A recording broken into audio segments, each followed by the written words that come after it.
a este mensaje le vamos a poner como si fuera dos títulos, porque se mezclan dos cosas. Cuando estaba preparando el mensaje, primero se mezcla un mensaje que yo ya, digamos, de alguna forma tenía pensado dar, que era sobre la importancia de entender el más allá, el final de los tiempos, pero la importancia también de aprovechar el tiempo que nos queda.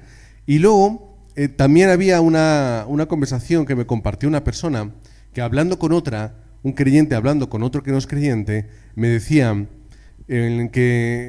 hablando sobre la soberanía de Dios, la seguridad y todo ese tipo de cosas, ese no creyente le decía, es que los cristianos siempre hacéis trampa, porque si las cosas van mal, no es un problema. Si las cosas van bien, obviamente no es un problema. Si estáis vivos, no es un problema. Si morís, tampoco es un problema. Es decir, es que siempre estáis haciendo trampa. Todo va bien, todo funciona genial. Dios siempre estaba obrando. Y entonces también pensaba, y al final puse este título, cuando lo suba a YouTube no sé al final qué voy a hacer. Y es que son las trampas del creyente. Porque somos unos tramposos en este sentido. Porque no jugamos conforme las reglas del mundo. ¿El mundo qué es lo que dice? Si no consigo lo que quiero, entonces me va mal. Si consigo lo que quiero, me va bien. Si tengo problemas, me va mal. Si no los tengo, me va bien. Pero nosotros jugamos en otras reglas, que son las de ser hijos de Dios dentro y bajo su absoluta soberanía. Vamos a leer en Filipenses, vamos a leer todos juntos los versículos que ya veis ahí.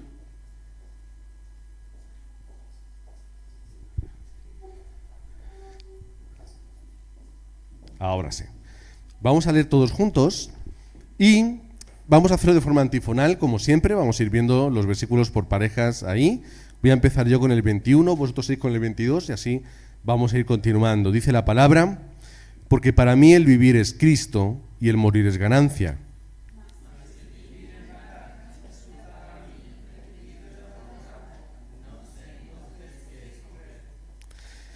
Porque de ambas cosas estoy puesto en estrecho, teniendo deseo de partir y estar con Cristo, lo cual es muchísimo mejor.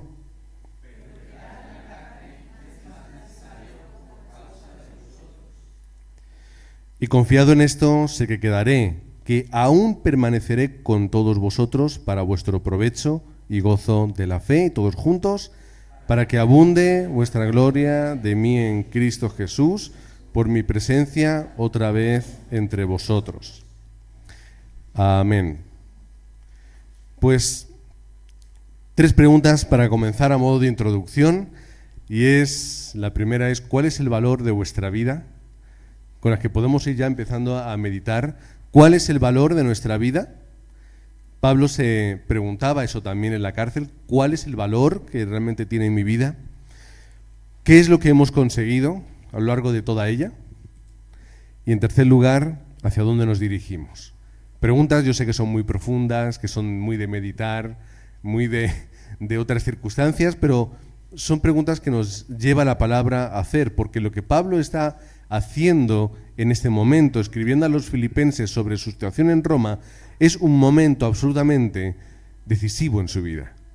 No es un momento cualquiera, no es un día en el que se levanta y se pone a meditar y piensa, no, es que de verdad está a punto de enfrentarse a una situación que le va a hacer ver si va a vivir o si va a morir. Así que Pablo lo empieza a explicar de una forma muy clara y muy llana, como solamente alguien que entiende bien y tiene seguridad en el Evangelio lo puede hacer. ¿Cuál es? Versículo 21.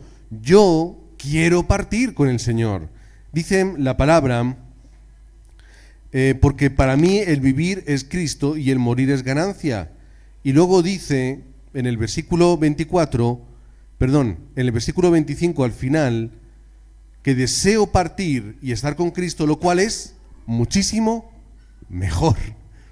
¿Por qué Pablo puede decir que es muchísimo mejor? Porque tiene seguridad de la salvación. Entonces no hay miedo por lo que va a haber detrás del velo. No hay miedo por lo que va a haber una vez que muera. Sabe lo que va a haber, lo tiene totalmente seguro. Por lo que para él morir no es un problema, todo lo contrario es ganancia. Otra vez, jugamos con trampas, porque no tiene lógica que estemos diciendo esto. Lo que tiene lógica es el miedo, la inseguridad, la incertidumbre, pero Pablo tiene otras reglas, que es seguridad. No solamente seguridad, porque yo puedo decir, bueno, yo sé que me salvo, no, es que quiero morir, es que quiero partir con la presencia de Dios, porque es mucho mejor. En otras palabras lo dice así, morir es ilógico. La gente, ¿cómo vive? Vive para ahuyentar la muerte, para alejarla. Hasta el punto de que hay personas que invierten decenas y decenas de miles de euros para mantenerse. No solamente con vida, que eso es lógico, sino para ahuyentarla lo más lejos posible y mantenerse lo más jóvenes. Hay una persona, un rico, no recuerdo cómo se llama, pero que lleva gastados, no sé, yo creo que no son ni decenas ni cientos de miles, yo creo que ya va por millones. Es decir, su proyecto de vida es rejuvenecer su cuerpo lo más posible. Todo lo tiene medido a la perfección, todo el ejercicio, todo el sueño, todo lo que come, todo. Y claro, los médicos ven y dicen, es que es verdad, tu cuerpo es como si fuera una persona de 30 años, y a lo mejor tiene 50. Y está genial porque si nosotros pudiésemos hacer eso, pues viviríamos más años y pudiésemos predicar más tiempo. Pero realmente es algo, una obsesión que tiene el ser humano, pero no por querer hacer algo con su vida, sino porque no quiero morir. Es miedo lo que hay detrás de todo eso. Es mucha inseguridad. Nosotros, morir es algo que tiene un sentido diferente, y es morir y dar mi vida por Cristo. Así que si yo vivo, es por Cristo, si yo muero, es por Cristo. Pero el mundo juega con otras reglas que son diferentes. Es otro juego que no tiene nada que ver con el nuestro. Ellos viven para sí mismos, nosotros vivimos para Cristo. Son otras reglas y es otro juego. Porque tenemos una seguridad que ellos jamás van a tener. Juan capítulo 10, versículos 27 y 28, Jesús dice que mis ovejas oyen mi voz. Y nosotros oímos la voz de nuestro pastor. Dice el versículo 28, yo les doy vida eterna y no perecerán jamás, ni nadie las arrebatará de mi mano. Mi Padre que me las dio es mayor que todos y nadie las puede arrebatar de la mano de mi Padre. ¿De qué está hablando? Seguridad absoluta. De que estamos vida eterna en Cristo, dentro de la mano de Dios, que nadie puede arrebatar. Por lo tanto, ¿cuál es el miedo? Si yo he oído la voz del Señor y yo soy una oveja de Cristo, entonces, ¿yo dónde estoy? En las manos de Dios para vida eterna. Nada me va a sacar de ahí. Pablo está hablando desde esta perspectiva. La salvación no es méritos, es gracia. ¿Qué quiere decir? ¿Quién es el buen pastor? Es Cristo. ¿Quién llama? Es Cristo. ¿De quién es la mano? Es la mano de Dios. ¿Quién da vida eterna? ¿Qué tenemos nosotros que hacer? Nada. Escucha la voz y acude. Y todos nosotros hoy hemos acudido. Así que no vamos a perder nunca la salvación por desmérito. Nunca vamos a perder la salvación por las equivocaciones y las torpezas que podamos llegar a tener. Nada nos puede arrebatar de la mano de Dios porque ya nos ha dado vida eterna. No resulta que tengamos que ser cristianos perfectos para ir al cielo. Solamente tenemos que ser ovejas para poder llegar hacia donde Él nos va a llevar. Versículo 16 nos dice este versículo: los unos anuncian a Cristo por contención, no sinceramente pensando añadir aflicción a mis prisiones, pero los otros, versículo 17, lo hacen por amor. ¿Eran cristianos perfectos los primeros, que lo hacían por celos, por envidia, por otros motivos? No, pero ¿qué dice el apóstol Pablo? Son hermanos en Cristo. Es decir, ser imperfectos no nos saca del cuerpo y de la iglesia de Cristo.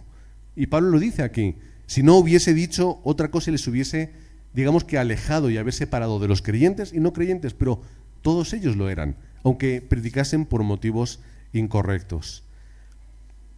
Segunda de Corintios 1:22 dice que nos selló como propiedad suya y puso su espíritu en nuestro corazón como garantía de sus promesas. ¿Por qué yo puedo estar tranquilo? Porque yo estoy sellado por Dios. No hay nada que pueda quitar ese sello. Somos propiedad de Dios. Y Dios ya ha dicho que no nos va a soltar. Por lo tanto, tengo que tener en el corazón, como dice Pablo, esa garantía. Si yo vivo con la garantía de que yo voy a estar siempre en la presencia de Dios, a pesar de mi torpeza, entonces, ¿cuál es mi miedo? ¿Cuál es mi corazón? Que yo por mí ya estoy arriba. Eso es lo que Pablo dice, que estar en Cristo es mucho mejor que estar en la tierra. Obviamente. Y Pablo lo dice hasta el punto de decir, es que no tengo nada que perder. Si por mí fuera donde yo estaría, pues a los pies de Cristo. Decimos, es que es hacer trampas. Es que para mí el vivir es Cristo y el morir es ganancia. De una forma u otra yo estoy en Cristo. Nada me va a apartar de aquí. Así que es hacer trampas. En Cristo todo está bien. En Cristo tenemos respuesta siempre. Hay gozo absoluto. Todo lo que yo necesito está ahí. Y el apóstol Pablo lo está diciendo, versículos 12 y 18. ¿Qué es lo que dice? Y recordamos un poquito los mensajes pasados. Las cosas que me han sucedido han redundado más bien para el progreso del Evangelio. Para eso han funcionado los problemas que yo he tenido. Versículo 18. De todas maneras, lo hagan bien o lo hagan mal, Cristo está siendo anunciado, por eso yo estoy feliz. Versículo 18, que lo estuvimos mencionando. En Cristo todo está bien. Cuando las cosas se hacen para Cristo, está bien. A pesar de la torpeza y de nuestra incapacidad, todo está bien. Y no hay miedo porque entendemos la soberanía absoluta de Dios. Al final se va a cumplir su voluntad. ¿Qué es lo que Pablo acaba diciendo? No lo dice literalmente, pero lo anuncia. Yo me encantaría estar con Cristo, pero de una forma u otra es la decisión de Dios. Es su decisión. Por lo tanto, yo me someto a lo que Dios quiera. Es decir, hay una soberanía en la que Pablo descansa y está tranquilo, porque la vida de Pablo le pertenece a Dios. Por lo tanto, él se despreocupa, la suelta. No voy a luchar para mantenerla, no voy a luchar para perderla, voy a hacer lo que hoy tengo que hacer, que es predicar a Cristo. Y mañana será otro día y volveré a tomar la determinación del hoy. Pero yo no me voy a preocupar de todo esto. Es el fórum que Pablo les está haciendo. Cuando el Señor quiera, partiremos. Dice 2 Corintios 5:8. Así que nos mantenemos confiados y preferiríamos ausentarnos de este cuerpo y vivir juntamente con el Señor, dice el apóstol. Preferiríamos dejar este caparazón de enfermedad y de muerte, de cansancio, esta vida de lucha, la querríamos dejar, pero nos mantenemos confiados. Ya llegará ese tiempo. Ahora tenemos que obrar conforme a la soberanía de Dios. Pero lo que sí que sabemos es que en cuanto dejemos el cuerpo, nos ausentemos de él, lo que vamos a hacer es vivir con el Señor. Por lo tanto, ¿qué quiere decir? Que según la palabra y según yo la entiendo, en el momento en el que nosotros muramos, partimos a su presencia. Es lo que Pablo querría. Un segundo y de pronto estar ya con Cristo en su presencia hasta el día en el que Jesucristo venga por segunda vez y nos dé ese cuerpo restaurado y glorificado y perfecto y vivir sin ningún tipo de enfermedad ni problema. Porque eso es el verdadero gozo. Como dice Romanos 8, de 19 al 21, es la liberación que solamente encontramos en Cristo. Pero donde más podemos ver esa realidad es en Apocalipsis, versículo 21. Y como hace poco estaba leyendo el libro de teología para hacer las clases y yo ya estaba por la escatología y por los últimos tiempos, leyendo todo esto, pues me vino genial para el mensaje porque lo tenía fresco. Pero realmente de todo lo que podríamos decir, nos vamos a quedar con el capítulo 21 de Apocalipsis. ¿Qué es lo que dice el versículo 21? Que va a haber una nueva creación y un nuevo cielo. Es decir, Dios va a hacer nueva todas las cosas. Literalmente lo va a hacer nuevo. Vamos a vivir en un mundo perfecto, tal y como Él tenía pensado para nosotros antes del pecado. Que en el versículo 2 nos dice que va a existir esa nueva Jerusalén preciosa y exultante para nosotros, bonito, agradable y perfecto, hasta el punto que lo llega a comparar con piedras preciosas. Versículo número 3, donde el Dios Trino va a morar en medio de nosotros. No va a existir una distancia, va a estar con nosotros. Vamos a poder estar con el Señor todos los días sin impedimento. Y finalmente, versículo 4, Él enjugará todas las lágrimas que tengamos. Por lo tanto, no va a haber dolor, no va a haber temor, vamos a vivir perfectamente. Más de lo que aún nosotros podemos llegar a pensar. Cuando nosotros entendemos esto, ¿qué queremos? Lo que queremos es ir. Versículo 23 dice: la ciudad no necesita ni sol ni luna que la alumbren, porque la gloria de Dios la ilumina y el Cordero es su lumbrera. Hasta con esta poesía lo explica. ¿Queremos vivir ahí o no queremos vivir ahí? ¿Queremos estar o no queremos estar en ese lugar? ¿Queremos que se haga realidad o no? Claro que queremos. Nos sumamos al apóstol Pablo. Yo también quiero estar ahí. Para mí morir ahora mismo es ganar esto. Por lo tanto, no hay punto de comparación. Sin embargo, en el segundo punto de hoy, el apóstol Pablo sigue meditando en voz alta, como si estuviera pensando en su celda. Y el versículo 22 explica y empieza a explicar algo. Dice que si el vivir en la carne, si mantenerse vivo, resulta para mí en beneficio de la obra, es decir, es útil para el Evangelio, entonces no sé qué escoger, dice Pablo. Presenta una duda, ¿qué hago? Si ahora mismo llega el emperador Nerón y me manda a matar, genial, me voy a la presencia de Dios, a la felicidad absoluta. Pero es que también sería útil que yo hiciese aquí algo más. Aún me queda algo por hacer. ¿Qué escojo? Pablo está en este punto. Al final la soberanía de Dios está por encima de todo, como lo hemos dicho. Parece que Pablo tiene que escoger, pero realmente no tiene que escoger nada. Pablo va a someterse a la voluntad de Dios, pero él ve por adelantado, hay un plan, aún hay un poco de tiempo que me queda. Y Pablo lo ve de esa forma: yo sé que el Señor me va a mantener. Y es cierto, después de Roma estuvo un pequeño periodo de tiempo visitando algunas iglesias, quién sabe si llegó aquí a España, no lo sabemos, pero poco tiempo después murió por el emperador Nerón. Fue asesinado. Así que tampoco le quedaba mucho tiempo, pero él sabía que aún tenía un poquito más por delante. Así que a través de la guía del Espíritu Santo, él siente y percibe que aún le queda un poquito, que aún hay un poquito más de evangelización que tiene que realizar y que tiene que llevar a cabo, por lo que él se propone seguir hacia ese plan. Es decir, bueno, Señor, ya iré contigo, aún me queda un poco más de tiempo, un poquito de tiempo por delante, no mucho, ya os digo que le quedaba. ¿Qué le quedaba por hacer? Pues por ejemplo, aún tenía que ayudar a la iglesia de Roma, aún tenía que levantar el ¿qué? El movimiento que cambió un imperio, porque los creyentes de Roma cambiaron el imperio, no lo cambió ningún César, lo cambió el Evangelio.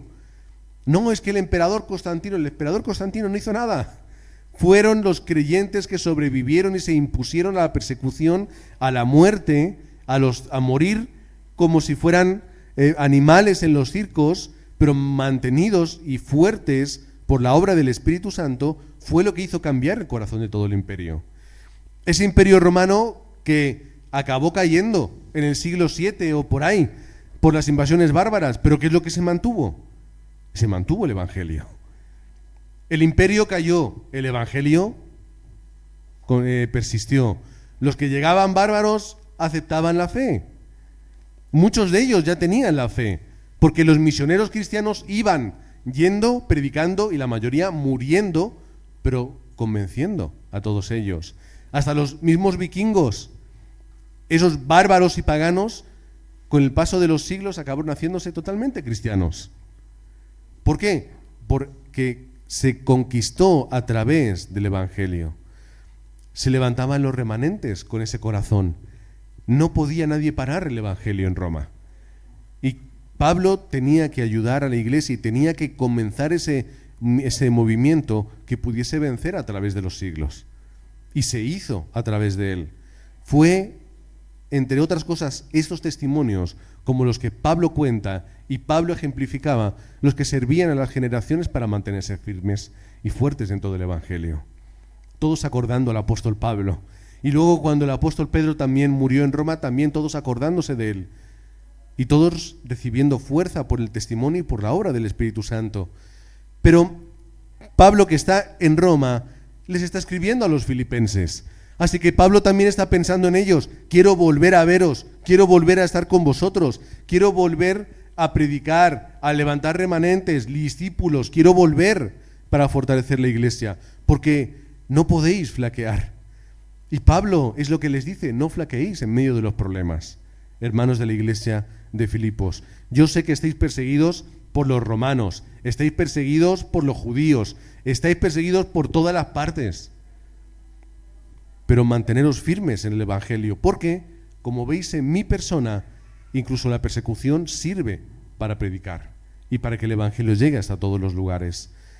Es devocionar nuestra vida hasta lo que parece que es ilógico, donde no tiene sentido devocionar nuestra vida. Es comprender de una forma muy completa la evangelización y las misiones. Pablo veía con esos ojos grandes el gran dibujo de la evangelización y él iba hacia ahí. No se quedaba en la circunstancia y en el problema, él veía por adelantado. Nosotros también tenemos que hacer esto. Pablo, como hemos dicho, estaba en ese dilema. Si muero, voy a la presencia de Dios, versículo 23, maravilloso, mucho mejor, como dice Pablo, muchísimo mejor, pero si vivo, sigo con el ministerio, versículos 22 y 24. ¿Qué hacemos? ¿Qué elegiríamos? ¿Qué es lo que creemos que va a ocurrir? Bueno, pues Dios tiene poder y tiene un plan que va a llevar a cabo. Versículos 25 y 26, y confiando en esto, sé que quedaré, que aún permaneceré con todos vosotros para vuestro provecho y gozo de la fe, para que aún de vuestra gloria de mí en Cristo Jesús, por mi presencia otra vez entre vosotros. Que no lo malinterpretemos, no está diciendo que ellos se van a glorificar porque Pedro está con ellos, sino que la gloria se la van a dar a Dios por lo que Él ha hecho en Pedro y por cómo le ha librado y le ha llevado otra vez a Filipos. Así que la gloria es para Dios. Ahora, ¿qué ocurre si nosotros decidimos tirar la toalla o si decidimos no dedicar nuestra vida al Evangelio o si decidimos vivir una vida no dentro de este juego, sino en el juego del mundo, viviendo para nosotros, viviendo para la familia, para ganar dinero, para sobrevivir, para aguantar un día más, para lo que me apetece y lo que quiero? ¿Qué ocurre entonces? La gente se preocupa por cosas normales, pero son otro juego diferente. El creyente no se preocupa de las cosas normales, se ocupa de las cosas que son eternas, no de lo que es superficial, sino de lo que es eterno. Por lo tanto, hay que hacerse preguntas más correctas en nuestra vida. En primer lugar, si yo no lo hago, ¿quién va a levantar a mis hijos como remanentes? Esa es la pregunta. ¿Quién lo va a hacer? A los que tengáis niños pequeños, que ya hay... No todos estamos en esa situación. Pero, por ejemplo, sí todos estamos en la situación. ¿Quién va a predicar a mi familia que no conoce a Cristo? ¿Quién les va a predicar si yo no estoy? ¿Y si yo no lo hago? ¿Y si yo decido vivir una vida jugando a otra cosa? En tercer lugar, ¿quién va a apoyar a la iglesia? Si yo no estoy apoyando a la iglesia, ¿quién la va a apoyar? Siempre otro lo hará, otro. Siempre escurrimos para afuera. porque tenemos que hacernos estas preguntas y entender, como Pablo decía, es que aún queda trabajo por hacer. Hasta el día que yo me vaya, tendré que seguir haciendo este trabajo de evangelista. ¿Cuánto? No lo sé el tiempo. Nosotros no lo sabemos. Sea un día, 10, 20, 50 años, no lo sé. Todo lo que tengamos tiene que ser importante y relevante para la evangelización. En esos momentos, cuando Pablo saliese de la cárcel, yo me lo imagino diciendo, tengo que aprovechar el tiempo porque de la siguiente no me libro. Es que ya no me voy a librar más. Así que hay que aprovechar el tiempo. Pues esto es lo que queda. Hay que aprovechar lo que Dios nos ha dado, la vida que Dios nos ha otorgado. Para Pablo, pues vivir era importante, claro, pero con motivos diferentes. Vamos a ver los motivos, versículo 7 de este mismo capítulo. Como me es justo sentir esto de vosotros, por cuanto os tengo en el corazón. ¿Qué es lo que Pablo tenía en el corazón? Los discípulos. Para él esto era lo que era importante. ¿Qué era importante? Versículo 11. Llenos de frutos de justicia que son por medio de Jesucristo. ¿Qué era importante para Pablo? Que los discípulos pudiesen tener frutos dentro del Evangelio. Esto es el corazón del apóstol Pablo. Para esto él vivía y exprimía el tiempo. ¿Qué es lo que dice en todos estos capítulos que hemos leído? Feliz de verles mantenerse en el Evangelio. Él está confiado de que van a seguir creciendo, orando para que sean una iglesia que ejemplifique la obra de Dios, no para dejar tener persecución, sino para que en medio del problema hayan gracia. La oración correcta, el corazón correcto, el del apóstol Pablo. Por lo que llegamos a la conclusión de que Dios quiere usarme. Dios quiere usarme. Y lo hará hasta el último día de mi vida. ¿Por qué? Pues en primer lugar, Isaías 43:7. Todos somos llamados de mi nombre. Para gloria mía los he creado, los formé y los hice. Tengo valor y Dios quiere usarme porque eso a Él le glorifica. En segundo lugar, porque si vivimos, lo hacemos por Cristo. Dice 2 Corintios 5:15, y si por todos murió, para los que viven, ya no vivan para sí, sino para aquel que murió y resucitó por ellos. Por lo tanto, si vivimos, vivimos para Cristo. En tercer lugar, Mateo 7:21, no todo el que me dice, Señor, Señor, entrará en el reino de los cielos, sino ¿quién? El que hace la voluntad de mi Padre que está en los cielos. ¿Qué quiere decir? Él no quiere gente que diga, Señor, Señor, que de boca diga. Quiere a aquellos que obran y viven por el Evangelio. En resumen, cuarto texto, Filipenses 1:21. Porque para mí vivir es Cristo y morir es ganancia. Vivimos haciendo trampas, pero no son trampas, es trampas conforme al mundo. Para nosotros es lógico, es sentido común dentro del Evangelio. Así que esto es el ejemplo que él deja. ¿Cuál es el ejemplo? Pues vamos a verlo en el 3:17. Hermanos, sed imitadores de mí. Dice el apóstol Pablo, yo no lo digo, no me imitéis, pero el apóstol Pablo se pone en esa situación. ¿Por qué? Vamos a ver el 2:4 ahora mismo. No mirando cada uno por lo suyo propio, sino cada cual también por lo de los otros. ¿Qué quiere decir? Que el ejemplo ¿cuál es? Dar tu vida por los demás. Dar tu vida por predicar y por compartir este evangelio. Dar tu vida por salvar de la misma forma que Cristo lo hizo. Porque es el ejemplo que Pablo nos da. Vamos al capítulo 2, versículo 8. Y estando en la condición de hombre, se humilló a sí mismo, haciéndose obediente hasta la muerte. Y muerte por cruz. ¿Cuál es el ejemplo que Pablo quiere darles? Es Cristo el ejemplo. Que él dice, ved en mí el ejemplo de Cristo. Imitad de la misma forma que yo imito a Cristo. Y finalmente, Dios lo va a disponer todo para mí. ¿Por qué? Dios es un Dios trino y absolutamente poderoso. ¿Qué me va a dar? Soberanía de Dios, gracia de Cristo, llenura y poder del Espíritu Santo. Dios no es que tenga eso para sí, es que Dios lo pone a disposición del creyente. Por lo tanto, si hay un plan que Dios quiere que yo cumpla, Él me da lo que yo necesito para cumplirlo. ¿Qué es lo que Él me da? Y voy a pedir que mientras alguien vaya a avisar a Miri para que baje. Gracias, Luz. ¿Qué es lo que Dios nos da?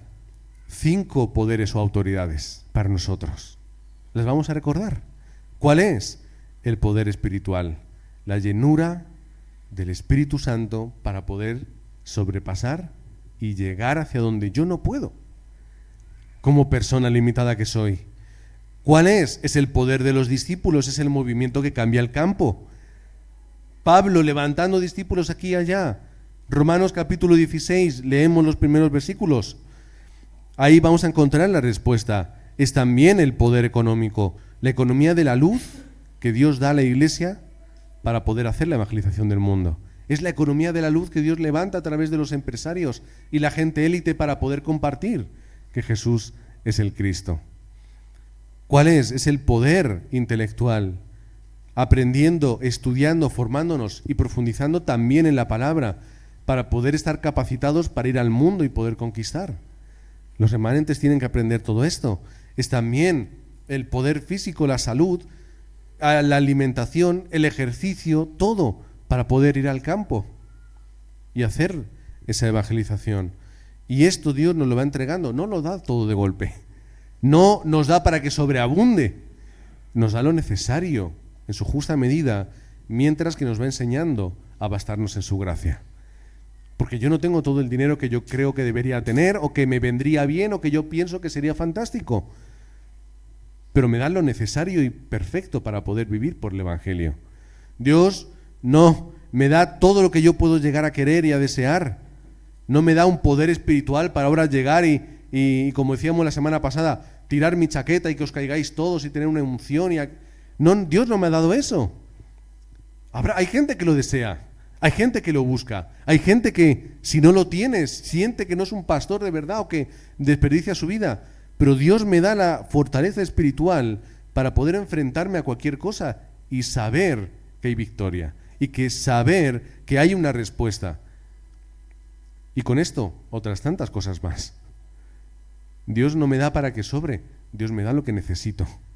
Pero, ¿qué es lo principal? Vuelvo otra vez al versículo. Bástate en mi gracia. Con ello podemos llegar hasta el último de la tierra. Por lo que, a modo de resumen, que nuestra vida tenga un sentido. Que nuestra vida tenga un sentido. Dios le ha dado sentido a nuestra vida. Mantengamos ese sentido vivo. Yo no puedo controlar otras cosas, pero yo sí puedo controlar esto. Que vivamos como si nos quedase poco tiempo en este mundo, porque no sabemos lo que va a pasar. Nadie lo sabe. Nadie es consciente de lo que puede ocurrir en un rato, mañana o al día siguiente. Nadie. Por lo tanto, aprovecha el tiempo, porque llegará el día en el que tú ya no estés, y entonces, ¿qué va a ocurrir con lo que se queda aquí en la tierra? Lo hemos hablado antes. ¿Qué va a ocurrir con los remanentes? ¿Qué va a ocurrir con tu familia? ¿Qué va a ocurrir con tu campo? Ese tiempo ya se habrá acabado para ti. La oportunidad se acabó. Así que aprovechemos el tiempo y demos nuestra vida sin miedo a perder nada. Por supuesto, vamos a dar nuestra vida sin miedo a morir. Aquí en España no nos va a pasar nada por predicar el Evangelio. Lo más que puede pasar es que alguien te grite, o te discuta, o te mire mal. No te va a pasar nada más, de verdad. Esperemos. ¿Vas a ser rechazado? Sí, pero ya está, no hay mucho más problema. ¿Qué importa, no? Pero ¿qué ocurre? Que tenemos algo que sí que nos da mucho miedo perder. Y es la comodidad. Eso sí que nos da miedo perder. La comodidad, nuestras cosas, es que hace calor, frío, me apetece, no me apetece, quiero, no quiero. Eso sí que nos da miedo a perderlo realmente. Pero sin embargo, Cristo merece que lo demos todo por Él.